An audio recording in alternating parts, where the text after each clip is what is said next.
The peasants, they were educated with the language of the peasants. They didn't know how to read or write or speak. They just worked in the fields.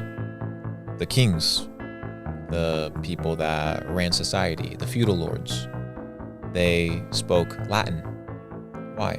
Because Latin was the language of the elite at the time. The peasants, they would go to the priest to have the priest read them the Bible. Why? Because, well, the Bible was written in Latin up until it was translated in English.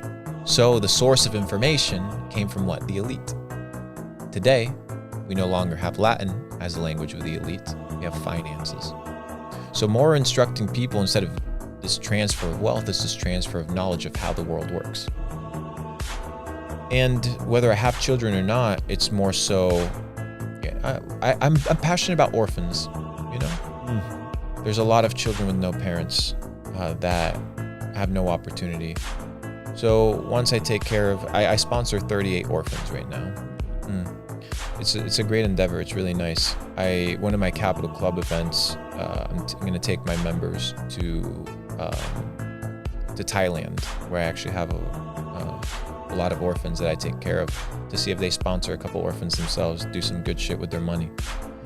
And whether I have kids or not, it's about teaching people how to go from peasant to king, how to go from zero to hero, how to level up, how to break the cycle of poverty and mental poverty and these frameworks of limitation of how the world works. And you don't need to become a multimillionaire in order to understand these things, in order to learn these truths, right?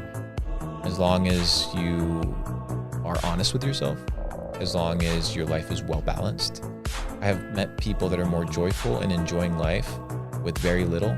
You know, they go out and they fish for their food every day. I remember in Bali, the guy didn't know anything about money, but the guy would go fish his own stuff on his little boat, come back, smile, have a good time. Time passed slow, would hang out in the hammock. Some people be like, oh, this guy's a bum. He's enjoying himself.